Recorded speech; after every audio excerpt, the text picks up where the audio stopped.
नमस्कार प्यारे साथियों, मैं अरुण सक्सेना एक बार फिर से आप सभी का स्वागत करता हूं। रोजगार विद अंकित ऑफिशियल ऐप पर आप सभी प्यारे बच्चों का तहे दिल से हार्दिक स्वागत, हार्दिक अभिनंदन है। बच्चों, आज कुछ टेक्निकल इश्यू की वजह से थोड़ी सी क्लास लेट हुई है, स्टार्ट हुई है, इसके लिए मैं क्षमा चाहता हूं। जल्दी से फटाफट से क्लास में अब आप जुड़ जाइए क्योंकि आपकी पसंदीदा क्लास प्रारंभ हो चुकी है। भारत की बहुउद्देशीय परियोजनाएं, the multipurpose projects of India, इस टॉपिक को कल मैंने स्टार्ट करा दिया था और जो भी प्रश्न बन सकते हैं उन टाइप्स को भी मैंने आप लोगों को कराने का प्रयत्न किया था। रामेश्वर पांडे जी, जयप्रकाश सिंह जी, पीयूष प्रताप सिंह जी, विकास मेहता जी, नेहा कुमारी जी, जरा कमेंट। धर्मेंद्र सिंह जी, सतवीर कुमार जी, सद्दाम हुसैन जी, अवधेश यादव जी, ब्रजेश यादव जी, मुकेश अर्जुन राठौर जी, राहुल पाल जी, विष्णु कठेरिया जी, कुलदीप कुमार जी, अरविंद गुप्ता जी, आकाश सरोज जी, पीयूष प्रताप सिंह जी, चंदन कुमार जी, ओमवीर जी, जितेंद्र कुमार जी, सत्येंद्र प्रताप सिंह जी, किरण कुमारी जी, अमन भारद्वाज जी, हरेंद्र चौधरी जी, संदीप सेन साहनी जी, रोहित कुमार जी, ऋषि तिवारी जी, विवेक चौहान जी, सिकंदर जी, राजेंद्र जी, अनुज श्रीवास्तव जी, गरिमा जी, विकास जी, अनीश कुमार जी, प्रवीण कुमार जी, सतबीर कुमार जी, नंदन गुप्ता जी, राहुल जी, आप सभी लोगों का एक बार फिर से तहे दिल से स्वागत है बच्चों। ठीक है जी, क्लास की स्टार्टिंग प्यारे बेटा करते हैं हम लोग। और भारत में एक बहुउद्देशीय परियोजना और भी है और उसका नाम है इंदिरा गांधी नहर परियोजना। इंदिरा गांधी नहर परियोजना, ठीक है जी, इसके बारे में जरा हम चर्चा करेंगे इंदिरा गांधी नहर के बारे में। तो सबसे पहले भारत के नक्शे में इसकी क्या स्थिति है, कहां से इसके लिए जल छोड़ा गया है, क्या क्वेश्चन इससे बन सकते हैं, जरा इस मुद्दे पर चर्चा करेंगे। तो प्यारे बच्चों, सबसे पहले आप लोग अच्छी तरीके से इसे जानते हैं कि आपका ये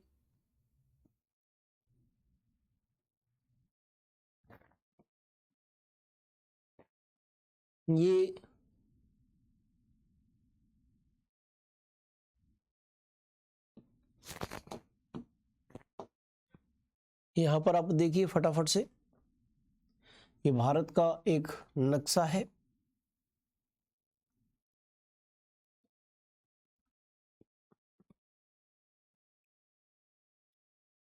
भारत का मैप आपको दिखाई दे रहा है और इस भारत के नक्शे में अगर प्यारे बच्चों हम बात करें तो यहां पर एक नदी बह के आ रही है जिसका नाम है सतलज नदी।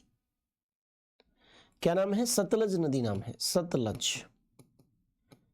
और सतलज नदी से एक नदी ऊपर से आकर मिलती है पंजाब में जिसका नाम है व्यास नदी। व्यास नदी और सतलज और व्यास नदी का जो संगम है ना, इस संगम के पास एक बांध बनाया गया है और इस बांध का नाम है हरिके बैराज। हरिके बैराज, और ये हरिके बैराज जो है इसकी स्थिति पंजाब पंजाब में है। ठीक है जी। और इस हरिके बैराज से इंदिरा गांधी नहर के लिए जल छोड़ा गया है। क्या? इंदिरा गांधी नहर के लिए जल छोड़ा गया है। यह है इंदिरा गांधी नहर। इंदिरा गांधी नहर, इंदिरा गांधी नहर, इसके लिए जल छोड़ा गया है। और इस इंदिरा गांधी नहर ने मरुस्थल में हरियाली लाने का काम किया है। क्या किया है प्यारे बच्चे? मरुस्थल में हरियाली लाने का प्रयास इस इंदिरा गांधी नहर ने बच्चों किया है। बोलो फटाफट से, क्या किया है? इंदिरा गांधी नहर ने मरुस्थल में हरियाली लाने का काम किया है। अच्छे से समझ लीजिए आप इस चीज को। क्लियर है? चलिए, ये क्यों मरुस्थल में हरियाली लाने का काम किया? क्योंकि राजस्थान का जो मरुस्थलीय क्षेत्र है उसमें सिंचाई सुविधा उपलब्ध कराती है, और सिंचाई सुविधा उपलब्ध कराती है, इरिगेशन फैसिलिटी उपलब्ध कराती है। इसीलिए मैं कह रहा हूं कि इसने मरुस्थल में हरियाली लाने का प्रयत्न जो है वो किया है, प्रयास जो है वो किया है प्यारे बच्चे। ठीक है जी, चलिए, बहुत अच्छी बात है। अच्छा, ये भारत की सबसे बड़ी सिंचाई परियोजना भी है।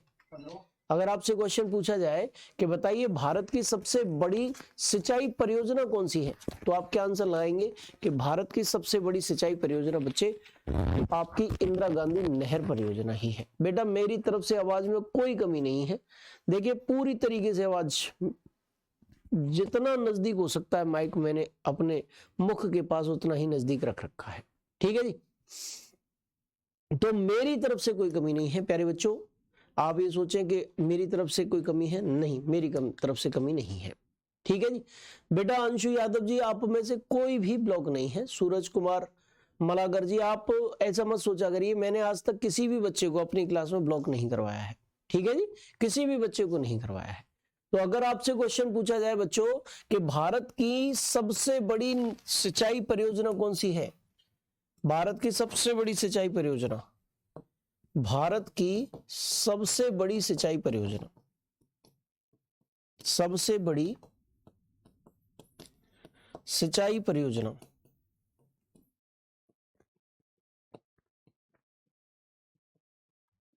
Largest irrigation facility, largest irrigation plan of India,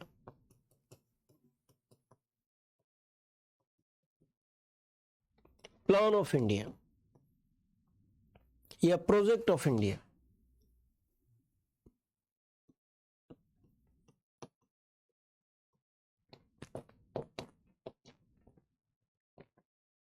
largest irrigation project of India, Bharat की सबसे बड़ी सिंचाई परियोजना, यही है मेरे प्यारे बच्चे। क्लियर है? चलो अब हम आगे बढ़ते हैं, और आगे बढ़ते हुए अगर हम चर्चा करें तो ये सारी की सारी चीजें जो अभी अभी मैंने समझाई हैं, इनको एक और बार रिवीजन कर लीजिए। ठीक है जी, एक और बार रिवीजन कर लीजिए, फिर हम आगे बढ़ेंगे भाई। ठीक है जी, चलिए। तो प्यारे बच्चे, भारत की सबसे बड़ी सिंचाई परियोजना कौन सी है? इंदिरा गांधी नहर परियोजना। पंजाब में सतलज और व्यास नदी के संगम पर क्या स्थित है? हरिके बैराज नामक बांध बनाया गया है। ठीक है जी, जहां से राजस्थान फीडर नहर निकली है, जिससे इंदिरा गांधी नहर को जल की आपूर्ति होती है। ठीक है जी, किससे, कहां से? हरिके बैराज से होती है। और इस नहर ने मरुस्थल में हरियाली लाने का क्या किया है बच्चे?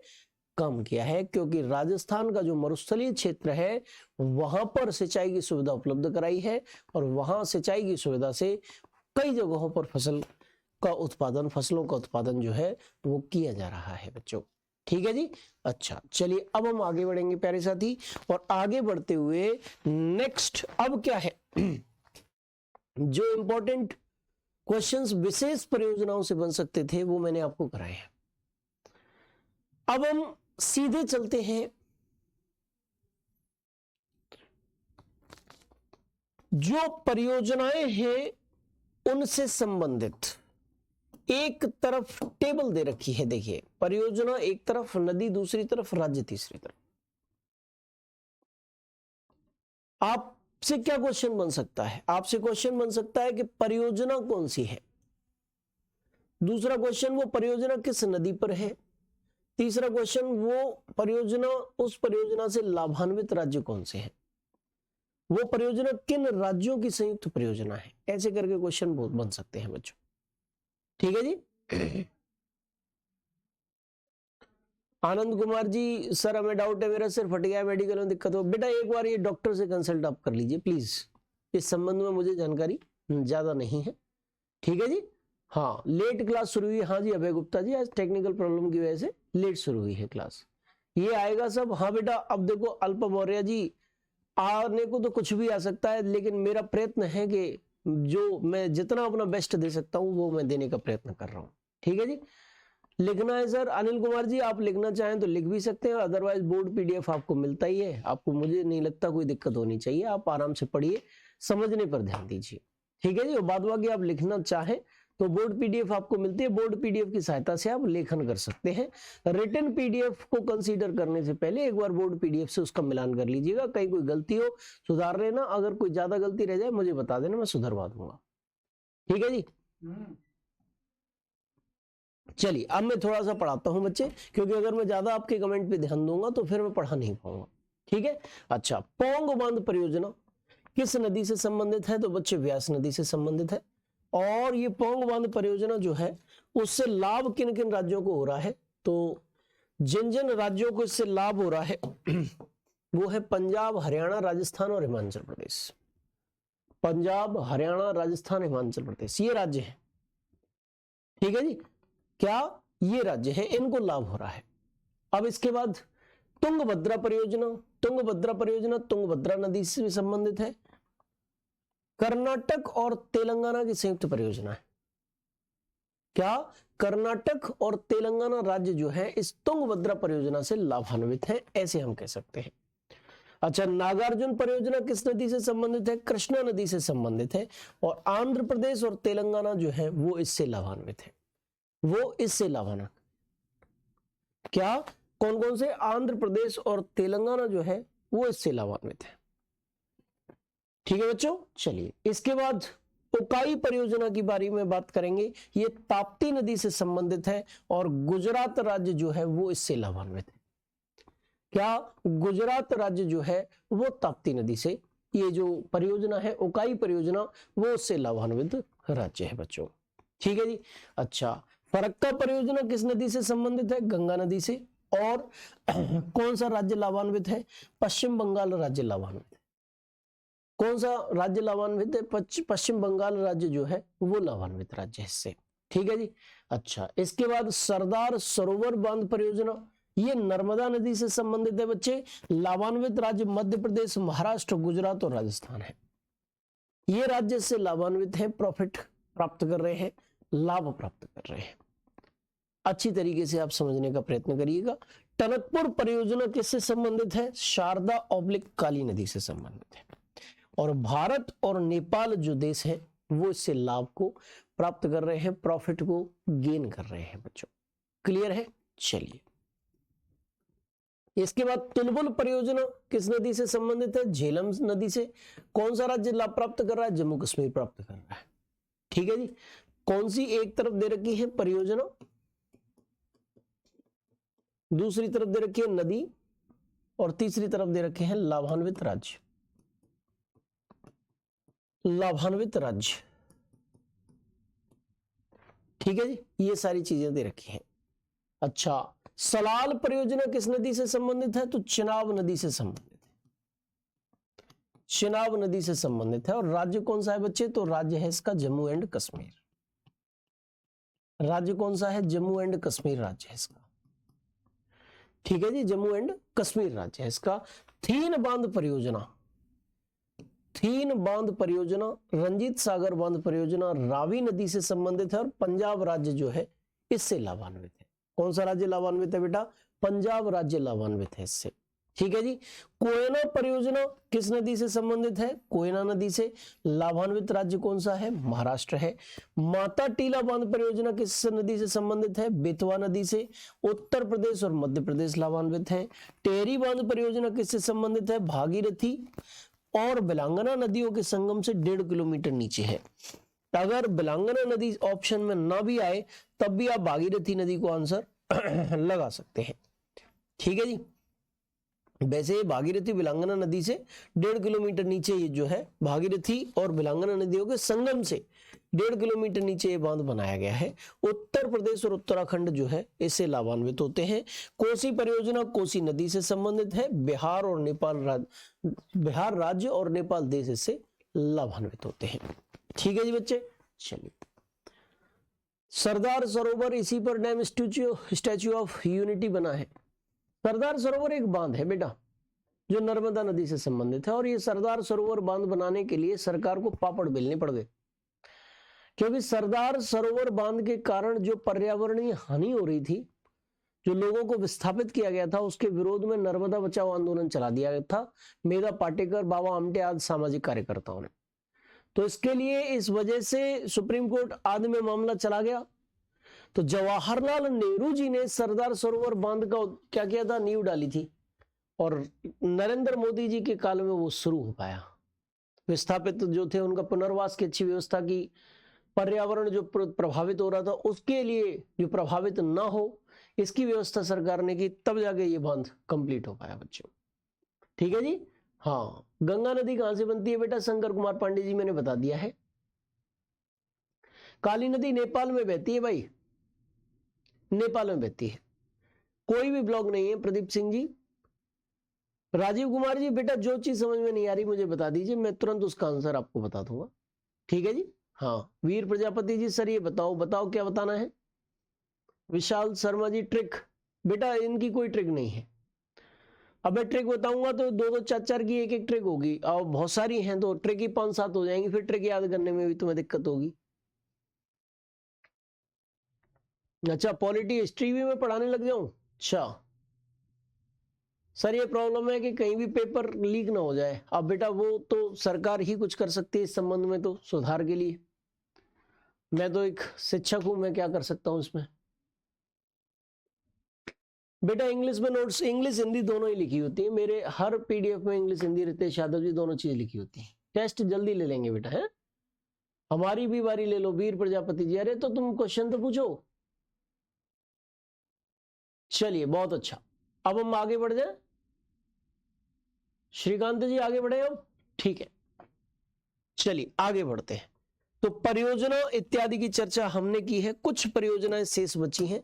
जैसे मयूराक्षी परियोजना किस नदी से संबंधित है? तो मयूराक्षी नदी से, और झारखंड और पश्चिम बंगाल राज्य से लाभान्वित है।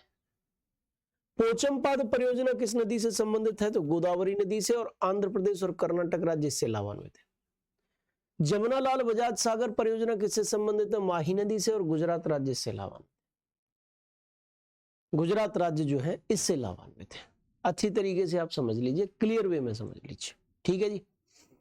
चलिए तो इस प्रकार से मेरे प्यारे बेटा आपने ये नदी परियोजनाएं जो है बहुउद्देशीय परियोजनाएं कंप्लीट कर ली हैं। टॉपिक ये वाला फिनिश हो चुका है, टॉपिक फिनिश्ड।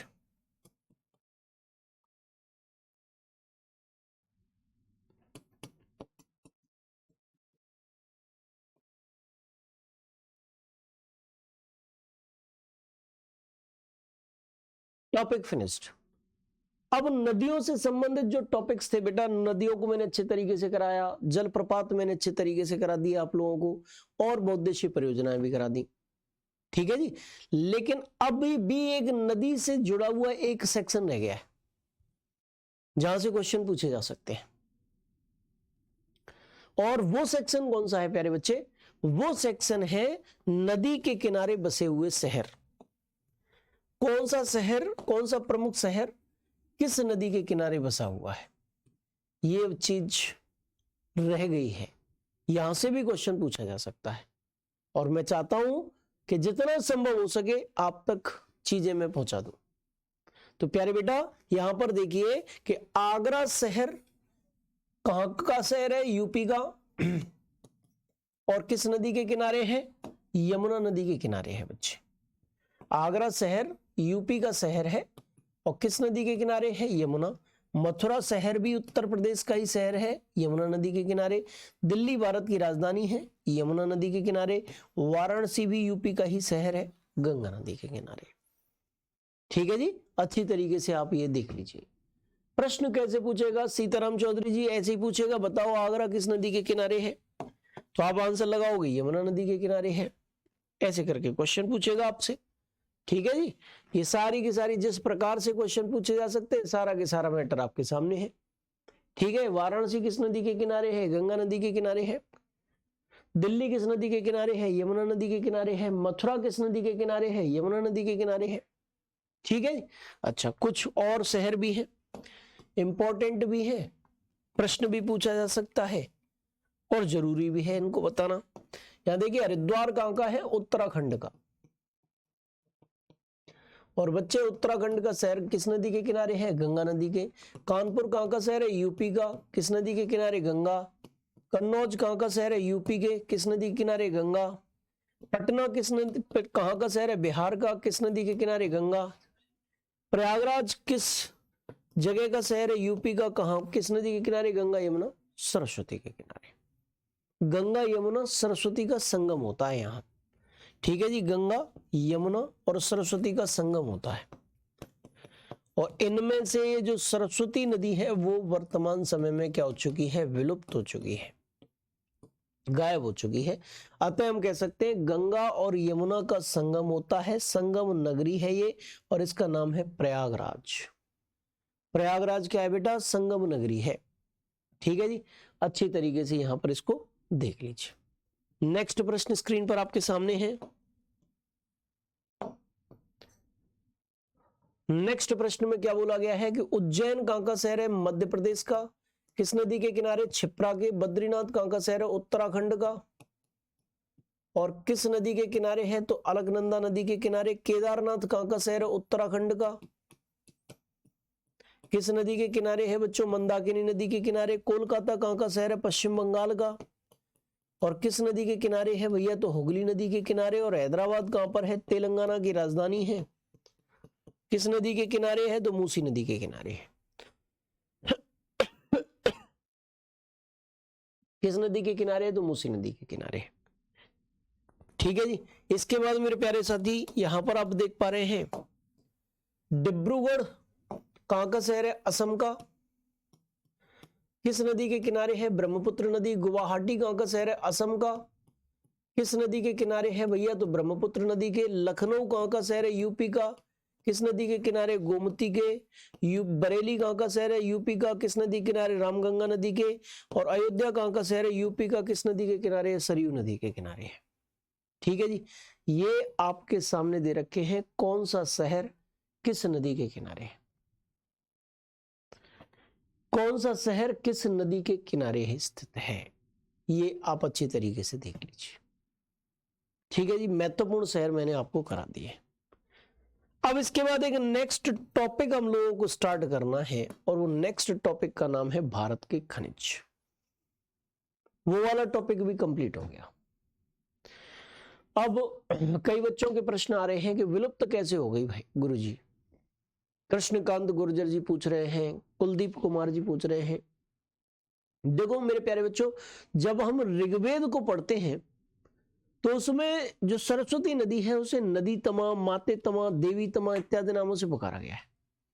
नदी समान, माता समान, देवी समान पुकारा गया है। सबसे पवित्र नदी माना जाता है क्योंकि ऋग्वैदिक काल की, क्योंकि ऋग्वेद में सरस्वती नदी का काफी बार उल्लेख आया है। लेकिन आज वो सरस्वती नदी वहां पर जहां पर उल्लिखित बताई गई है वहां पर मौजूद ही नहीं है, इसीलिए हम कहते हैं कि विलुप्त हो चुकी है। अब वो कैसे विलुप्त हुई, इसके कारणों की तो भाई छानबीन चल रही है, जानकारी ज्यादा नहीं है बेटा। ठीक है जी। आदि जी सर मेरा टेलीग्राम डाउट ग्रुप नहीं खुला। बेटा कोई नहीं खुलेगा, जहां पर आप वीडियो देखते हैं ना ये वाली, वहीं पर ऊपर देखिएगा एक टेलीग्राम का लिंक आ रहा होगा। पहले टेलीग्राम को आप डाउनलोड कर लो, इंस्टॉल कर लो अपने मोबाइल में, और फिर एप्लीकेशन में जाकर जहां वीडियो देख रहे हैं पेड कोर्सेज में जाते हो आप, फिर अपने कोर्स को खोलते हो, है सब्जेक्ट इत्यादि खोलते हो, फिर उसी पर देख लेना टेलीग्राम का लिंक आएगा, और टेलीग्राम के लिंक को क्लिक करोगे तो फिर ज्वाइन का ऑप्शन आएगा, फिर ज्वाइन के क्लिक कर देना। रात को 8 से 10 बजे के बीच आप कमेंट कर पाओगे बच्चे, और 24 घंटे के अंदर आपके कमेंट्स का रिप्लाई भी मिलेगा। वैभव यादव जी कोई भी ब्लॉग नहीं है प्यारे बच्चे, नासिक से बेटा गोदावरी नदी निकलती है, मैं बता चुका हूं। चलिए बहुत अच्छा।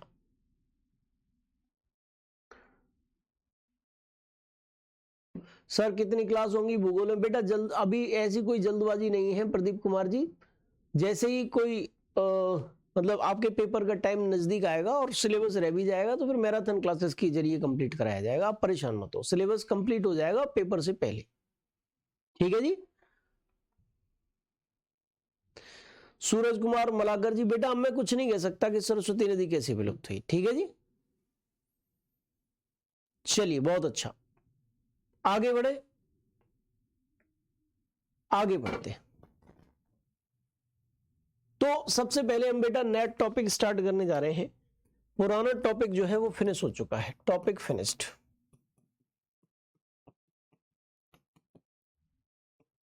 टॉपिक जो है वो क्या हो चुका है? फिनिश्ड हो चुका है, अच्छी तरीके से फिनिश हो चुका टॉपिक जो है। ठीक है। अच्छा, नेक्स्ट टॉपिक जो है मेरे प्यारे बच्चे वो कौन सा है? वो है भारत के खनिज, the minerals of India is, ये टॉपिक है मिनरल्स ऑफ इंडिया, भारत के खनिज। अगर हम मिनरल्स ऑफ इंडिया की बात करें तो सबसे पहले हमें यह जानना पड़ेगा कि खनिज होते क्या है। तो प्यारे बच्चों अगर खनिज की बात करें तो ये खनिज शब्द जो है ये दो शब्दों से मिलकर बना है, खन धन जा। खन धन जा दो शब्दों से मिलकर बना है, दो शब्दों से मिलकर बना है खन धन जा।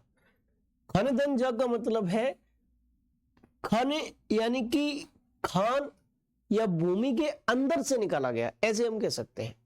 इसका मतलब क्या है कि भूमि के अंदर से निकाला गया, भूमि के अंदर से निकाला गया। भूमि के अंदर से निकाला गया, ये इसका सेंस होता है। अर्थात वे पदार्थ जो पृथ्वी के भूगर्भ से प्राप्त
चलिए भाई, क्या मेरी आवाज आप तक आ रही है?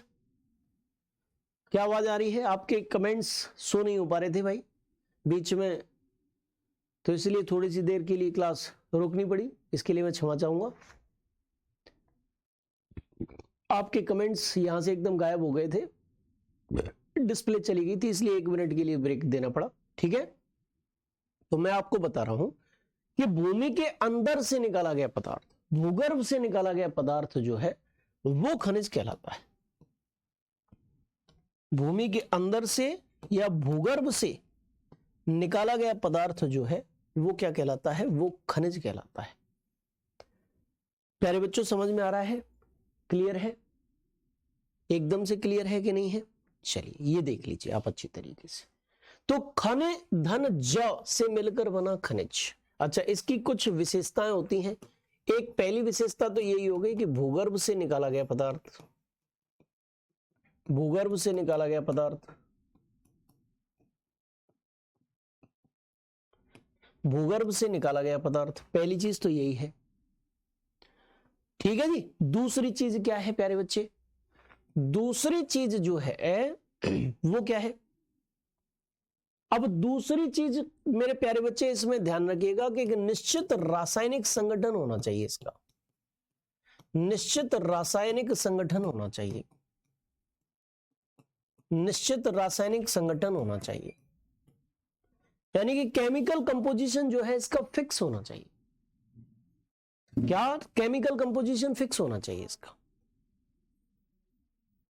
अच्छा, केमिकल कंपोजिशन फिक्स होने का मतलब क्या है कि मानव इसको न बना सके,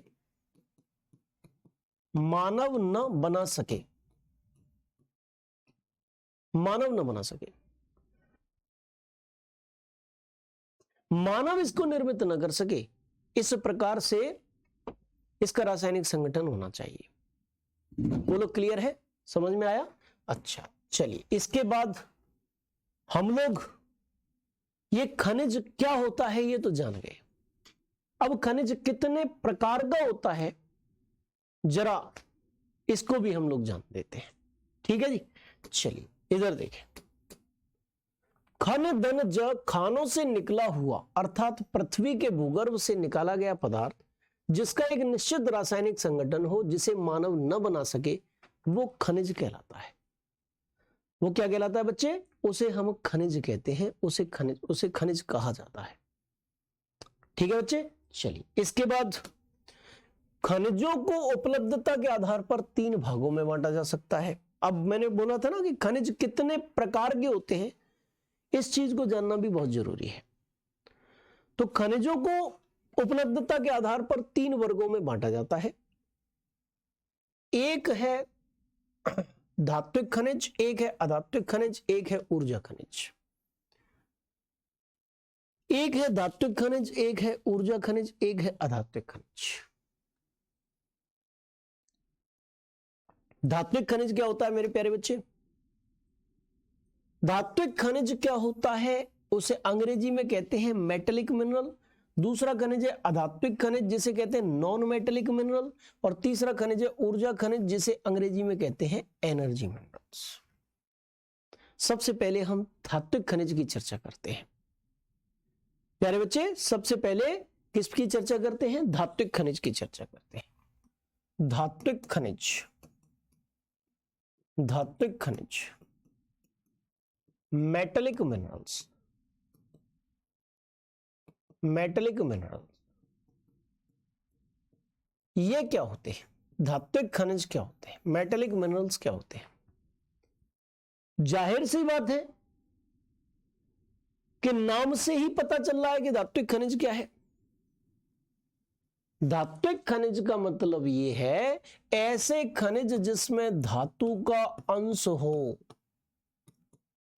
धातु का अंश हो, धातु का अंश हो, धातु का पार्ट हो, ऐसा खनिज धात्विक खनिज कहलाता है। उसे क्या कहते हैं? हम धात्विक खनिज कहते हैं। ठीक है जी, धातु का अंश होना चाहिए उसमें, मेटल का पार्ट होना चाहिए उसमें। अगर हम बात करें इसकी धात्विक खनिज की, तो इसमें अशुद्धियां, इंप्योरिटीज ज्यादा होती हैं। इसमें अशुद्धियां जो है, इंप्योरिटीज जो है वो ज्यादा, काफी ज्यादा होती हैं। क्या होती है? इंप्योरिटीज काफी ज्यादा होती हैं, अशुद्धियां काफी ज्यादा होती हैं। इसके बाद अगर हम बात करें शुद्धिकरण की, तो प्यारे बच्चे इनका शुद्धिकरण, प्योरिफिकेशन बहुत जरूरी है। शुद्धिकरण जो है इसका क्या है? बहुत जरूरी है, आवश्यक है। शुद्धिकरण बहुत जरूरी है। बोलो क्लियर है कि नहीं है? समझ में आया? खनिज 3 प्रकार के होते हैं, एक धात्विक खनिज, एक अधात्विक खनिज और एक ऊर्जा खनिज। सबसे पहले मैंने धात्विक खनिज की चर्चा की है, इसके बाद अधात्विक खनिज की भी चर्चा मैं करूंगा आपके साथ। ठीक है जी, अच्छा चलिए, सबसे पहले धात्विक खनिज की चर्चा की है, तो एक बार धात्विक खनिज को पढ़ भी लो और अच्छी तरीके से पढ़ लो। वे खनिज जिनमें धातु अंशों की प्रधानता पाई जाती है, those minerals in which the predominance of the metal parts is found, उन्हें धात्विक खनिज कहा जाता है। These are called metallic minerals। खानों से निकाले जाने के बाद इनकी अशुद्धियों को दूर करने के लिए इनका परिष्करण करना आवश्यक होता है। After being extracted from the mines, it is necessary to refine them to remove their impurities।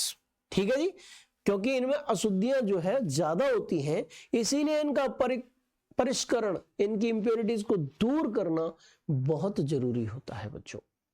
ये आग्नेय चट्टानों में पाए जाते हैं, ये ताप और विद्युत के सुचालक होते हैं। इन्हें भी दो भागों में बांटा जाता है। चट्टानें क्या है? चट्टानें तीन प्रकार की होती हैं, आग्नेय, अवसादी और रूपांतरित।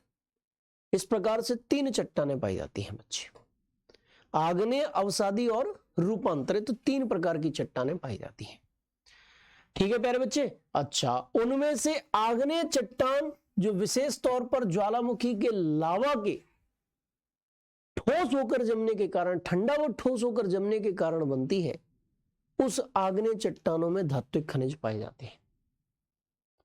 ये आप देख लीजिएगा। ठीक है जी।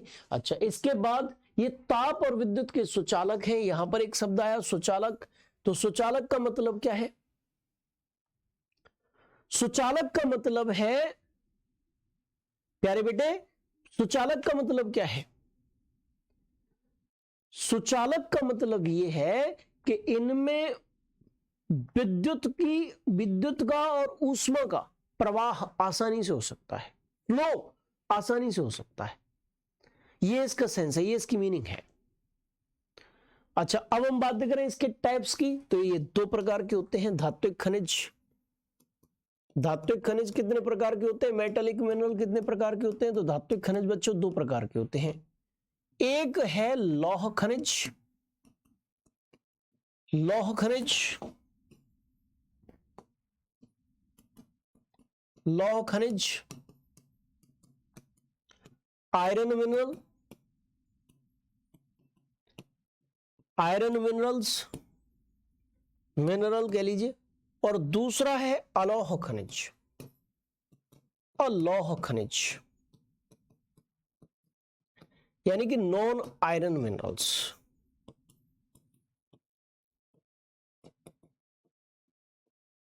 नॉन आयरन मिनरल,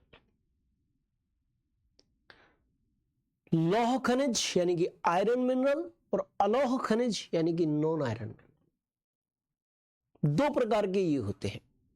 अब आप कहोगे कि गुरुजी लौह खनिज क्या होता है? तो प्यारे बच्चे, लौह खनिज का मतलब यह है कि जिसमें लोहे के अंश हो, लोहे के अंश मौजूद हो, उन्हें लौह खनिज कहेंगे, और जिसमें लोहे के अंश मौजूद ना हो, उसे अलौह खनिज कहेंगे। जिसमें लोहे के अंश हो उसे हम क्या कहेंगे? लौह खनिज, और जिसमें लोहे के अंश कतई ना हो उसे हम क्या कहेंगे? उसे हम कहेंगे अलौह खनिज। बच्चों बोलो, लौह खनिज और अलौह खनिज दोनों के बीच अंतर समझ में आ गया तुम्हें? क्लियर हो गया? लौह खनिज क्या होता है और अलौह खनिज क्या होता है, दोनों समझ में आ गए? चलिए भाई, तो इस प्रकार से ये सारी की सारी चीजें क्लियर हो चुकी है। ठीक है बच्चे, चलिए अब इन लौह खनिज के उदाहरण क्या है और अलौह खनिज के उदाहरण क्या है, ये भी चीज बहुत इंपॉर्टेंट है। लौह खनिज के उदाहरण और अलौह खनिज के उदाहरण। लौह खनिज के उदाहरण वे खनिज जिनमें लोहे का अंश पाया जाता है, लौह खनिज कहलाते हैं। जैसे लौह अयस्क, जैसे टंगस्टन, जैसे मैग्नीज, जैसे निकेल, जैसे कोबाल्ट आदि। ये लौह खनिज है बच्चे, इनमें क्या लोहे का अंश पाया जा रहा। धात्विक खनिज तो है ही, लेकिन धात्विक खनिज भी दो वर्गों में बटा होता है, लौह खनिज और अलौह खनिज। और ये क्या है? लौह खनिज है। लौह अयस्क, टंगस्टन, मैग्नीज, निकेल और कोबाल्ट। अलौह खनिज क्या है? वे खनिज जिसमें लोहे का अंश का अभाव होता है, अलौह खनिज कहलाते हैं। जैसे सीसा, जस्ता, सोना, चांदी, प्लेटिनम। ये भी धात्विक खनिज है, लेकिन लोहे के अंश इसमें नहीं पाए जाते, इसीलिए ये अलौह खनिज है भाई। अब आपसे डायरेक्ट क्वेश्चन इस प्रकार भी पूछ लिया जाता है कि बताओ निम्नलिखित में से धात्विक खनिज कौन सा है, निम्नलिखित में से अधात्विक खनिज कौन सा है, निम्नलिखित में से लौह खनिज कौन सा है, निम्नलिखित में से अलौह खनिज कौन सा है। इस प्रकार से भी क्वेश्चंस आपसे पूछे जाते हैं। तो आप अब प्रश्नों के आंसर दे पाएंगे, ऐसा मेरा विश्वास है। इससे आगे क्लास को मैं लेकर चलूंगा कल, वहां पर मैं खनिजों के संबंध में सारी डिटेल आप लोगों को बताऊंगा। और आपको आगे बढ़ाऊंगा। कल तक के लिए बच्चों जय हिंद, जय भारत, जय महाकाल।